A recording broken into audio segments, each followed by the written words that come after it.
Welcome back. In last class, we have discussed the magnetization and magnetic intensity. Let us now briefly see that magnetization and magnetic intensity to derive the that magnetic intensity derivation for a dipole. So here, what is the magnetization? Magnetization is the magnetic moment per unit volume of the material.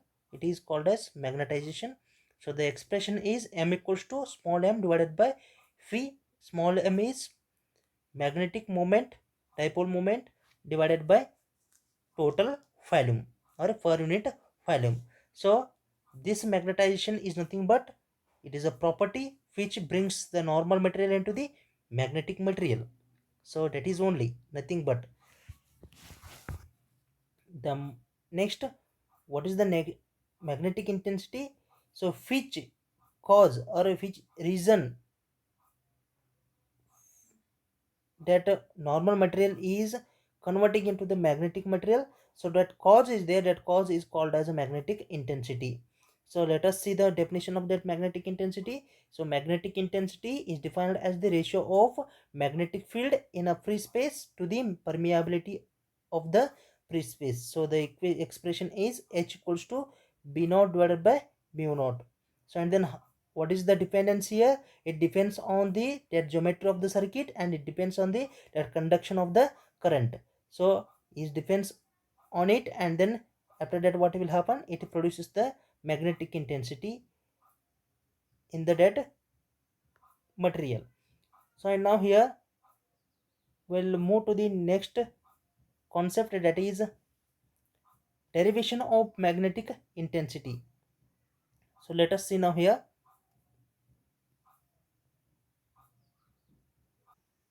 So here the magnetization and magnetic intensity both are the current only. Both are the current. So it means both are the current, it means it gives the magnetic field only when the current is passing through that materials. So here now we will create that cause, which cause that we have told magnetization and that external magnetic field. From that external magnetic field, the material is converting into the magnetic material, normal material to the magnetic material, which is I explained in the last video. And now we will create that cause to the normal material to the magnetic material. So for that one, what we'll do, we'll consider here first, we'll consider the one of the solenoid which is connected to the battery. So the current is passing through the that bed solenoid, and this solenoid is producing the external magnetic field. So this is nothing but I am taking the external magnetic field. So therefore let us will consider a solenoid which is connected with the battery, and from the that solenoid, the external source of solenoid is produces the external magnetic field, and then that external magnetic field produced by the solenoid is gives the, already we have derived this expression in a last chapter, that is gives the b equals to mu naught n into I. Mu naught is a permeability in a free space, and n is the number of turns, total number of the turns, and I is the current. So it means here the b is directly proportional to the I. So how much the current is increasing in the that coil, and that much of the magnetic field is produced surrounded by the that coil. Here the n is number of the terms, total number of the turns. So therefore here the number of the turns, this n we can write number of the turns per unit length, per unit length of the wire. So therefore the equation becomes p equals to mu naught n, capital N I divided by L.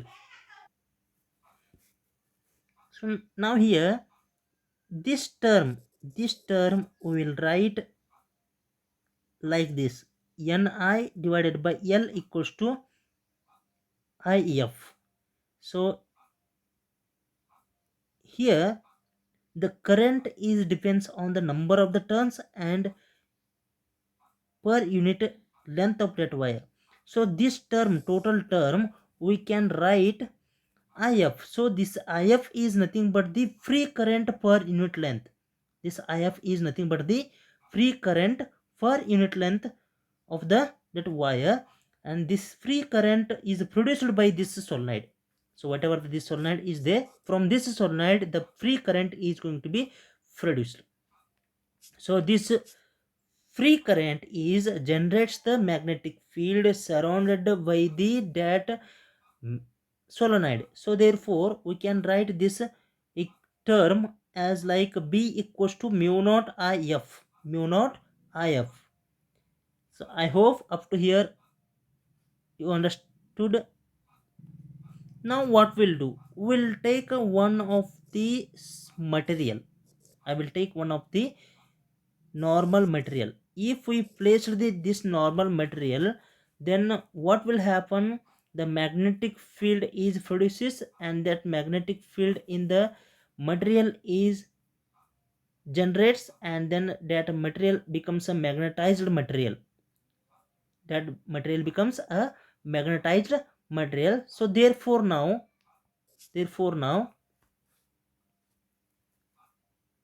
that magnetized material is like this. See here, I have taken a, this is the solenoid, and this is a magnetic material or a normal material which is going to be magnetized from the that magnetic field.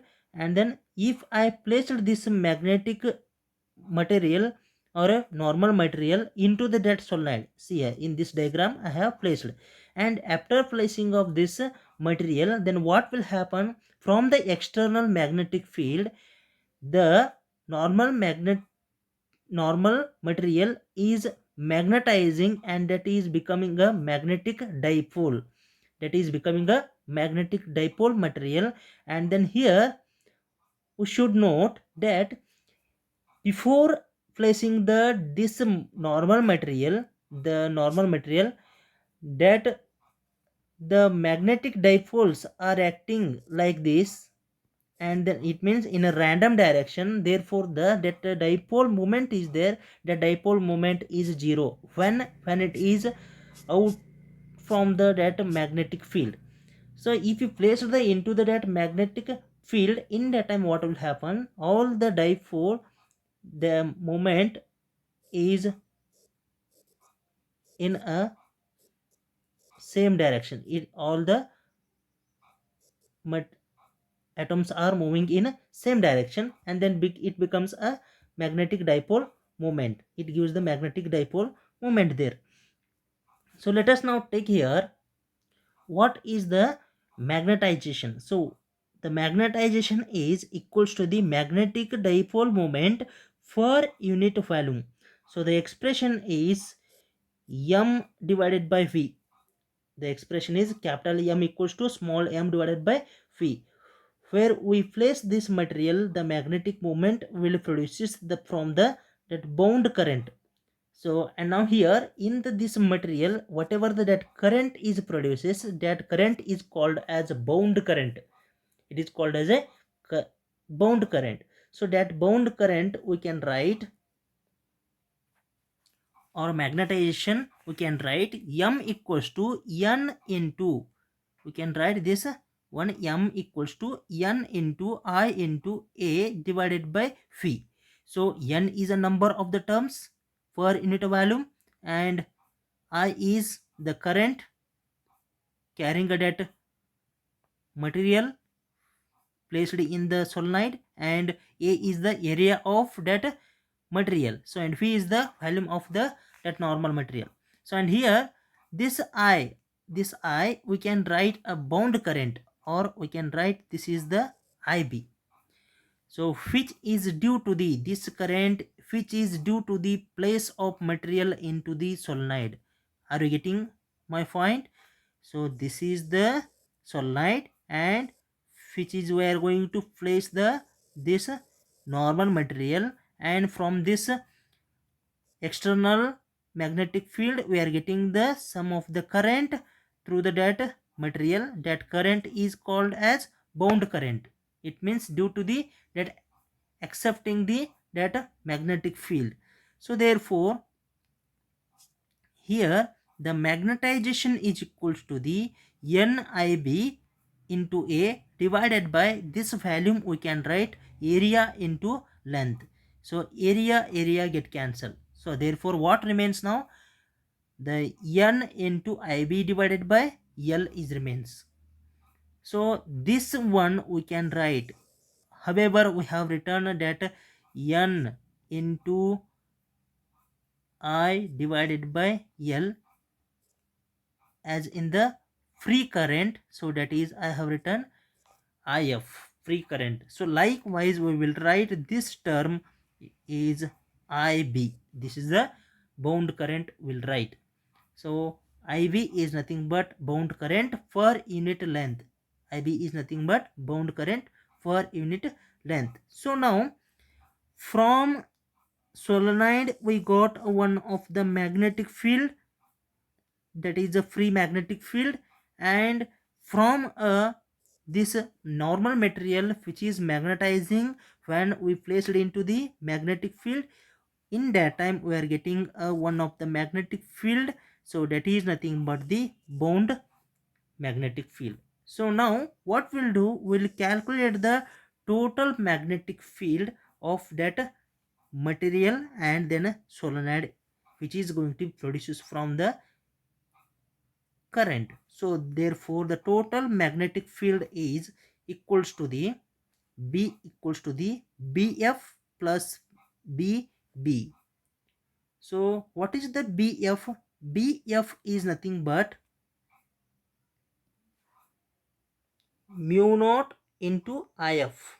So mu naught is permeability in a free space and IF is a free current which is generated by the solenoid, plus mu naught, this one also we can write B equals to mu naught into NIB divided by L. So NIB is nothing but small ib, so for unit length bound current. So we can write this one mu naught into IB.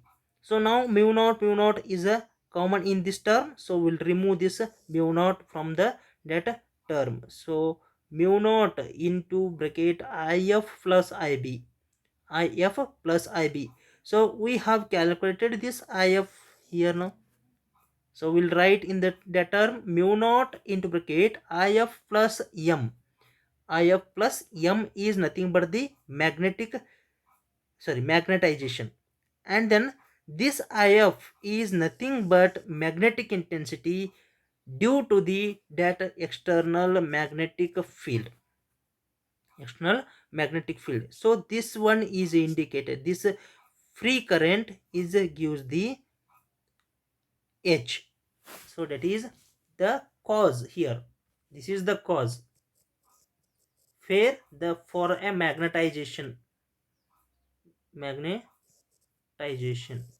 So therefore now this we can write IF equals to H. Then the term is becomes, this term is becomes mu naught into bracket H plus M. H plus M is equals to the B.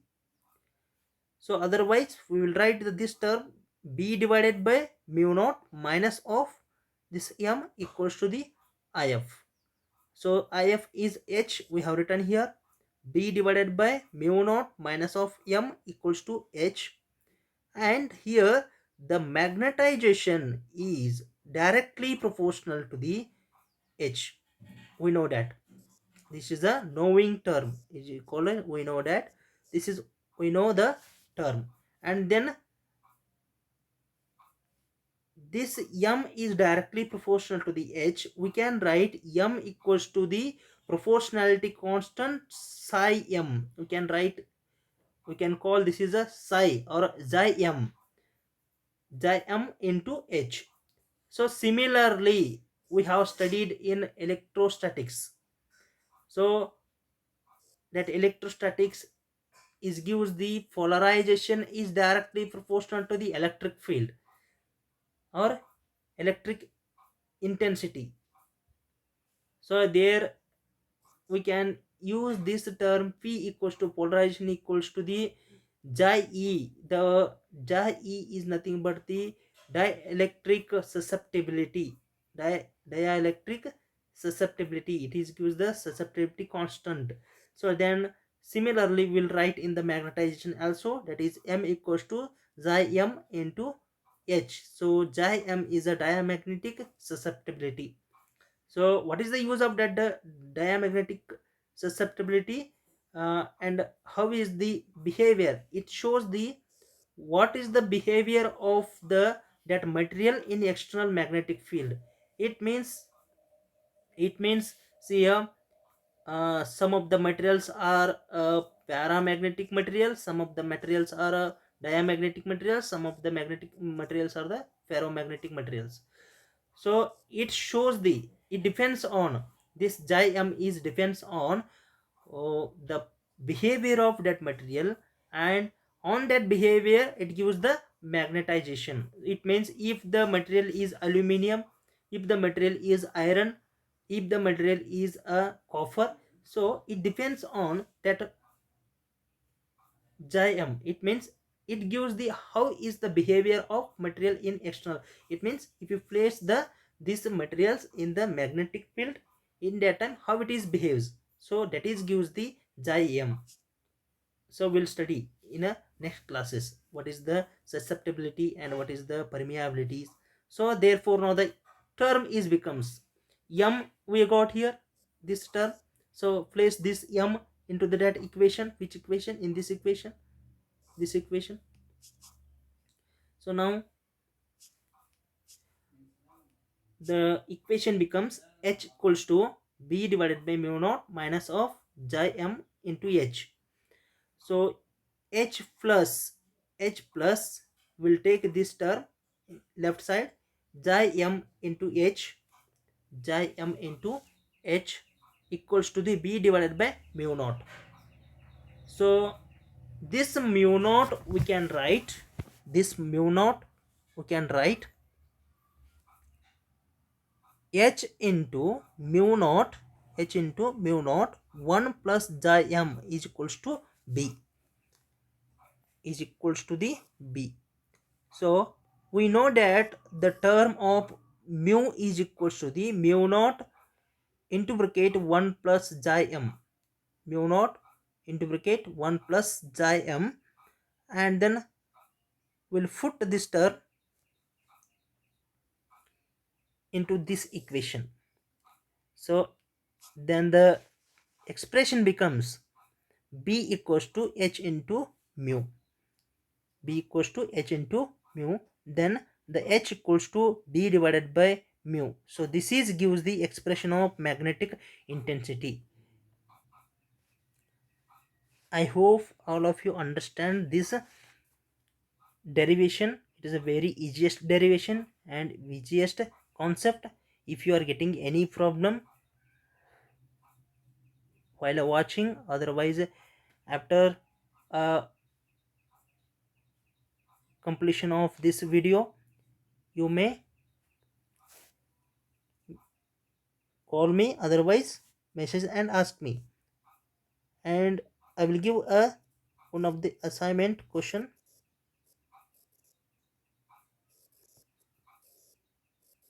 So that is nothing but what is the